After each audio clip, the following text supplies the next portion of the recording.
중국 정부가 일본을 겨냥해 이중용도 물자 수출을 금지하자 일본이 강력히 반발하고 나섰습니다. 일본 정부는 중국에 강하게 항의하면서 철회를 촉구하고 나섰습니다. 일본 현지 연결합니다. 김세호 특파원. 네, 도쿄입니다. 네, 이번에 중국이 일본에 대한 이중물자 수출 금지 조치를 적극적으로 발표한 그 배경과 또 일본의 반응도 전해주시죠. 네, 중국 정부는 이번 조치의 배경이 다카이치 총리의 타이완 관련 발언이 있음을 분명히 했습니다. 중국 상무부는 일본 지도자가 타이완과 관련한 잘못된 발언으로 타이완 해협의 무력 개입을 암시했다고 밝혔습니다.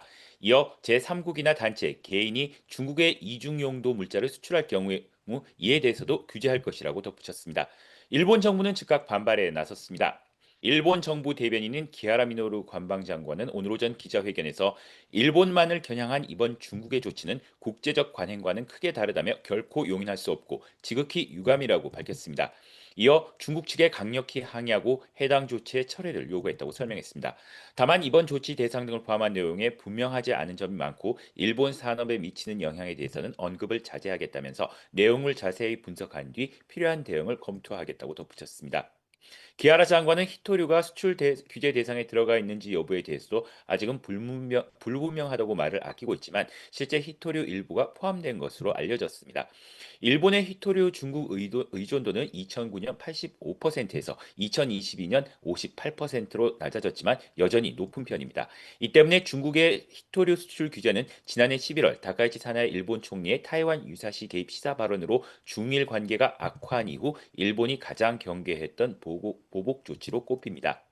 중국은 타이완 관련 다카이치 총리의 발언에 반발해 일본 관광 유학 자제령, 일본 영화 공연 제한, 일본 수산물 수입 재개 취소 등 보복 수위를 꾸준히 높여왔습니다. 앞서 중국은 지난 2010년 영유권 다툼을 벌이던 센카쿠 열도 주변에서 중국 어선과 일본 해상보안청 순시선의 충돌을 계기로 일본의 히토류 수출을 규제한 바 있습니다. 일본 언론들은 이번 중국의 조치가 한중 정상회담을 계기로 중국이 한국에 유화적 메시지를 던지는 가운데 나오는 점에 주목하고 있습니다. 중국의 조치가 한일 사이를 갈라놓으려는 의도도 있다는 겁니다.